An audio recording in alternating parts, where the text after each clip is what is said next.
புருஷன் அடிச்சாரா, குடிச்சாரா, கெட்ட வார்த்தை பேசினாரா, எதுவுமே இல்ல. போய் சொல்லி நம்ம ஒரு கேஸ் ஃபைல் பண்ணணும்னு அவசியம் இல்ல. இப்ப நான் சொல்றேன் ப்ரொவிஷன் வந்து கிளியரா இருக்கு. Emotional abuse is an abuse.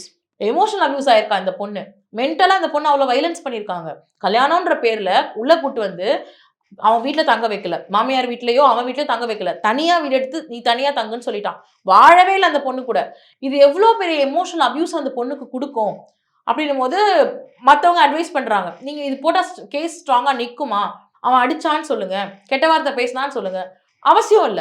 அப்போ இந்த சமூகம் எப்போ எமோஷனல் அபியூஸ ஒரு அபியூஸ்ன்னு அங்கீகரிக்க போகுது? அடிச்சா கூட அந்த பொண்ணு வந்து மறுநாள் வந்து அழுது கிழுது சமாதானம் ஆயிடுவா. பட் மென்டலி, எமோஷனலி ஒரு பொண்ணுக்கு நடக்கக்கூடிய அபியூஸ் இருக்குல்ல, அது ரொம்ப மோசமான அபியூஸ். அது சமூகம் உணரணும். அது அந்த பொண்ணுக்கு தான் தெரியும். பீயிங் அ வுமன், அவ கல்யாணம் ஆயிடுச்சா? ஹஸ்பண்ட் எங்க?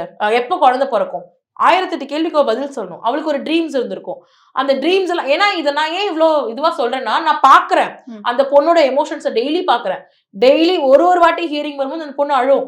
என் லைஃப் இப்படி ஆயிடுச்சு. நான் ஆசையா தானே வந்தேன். நான் யாருக்கும் எதுவும் தப்பு பண்ணல. எனக்கு என் மேரேஜ்க்கு அப்புறம் என் லைஃப் இப்படி இருக்கும்னு நான் நெனச்சேன். It is an abuse.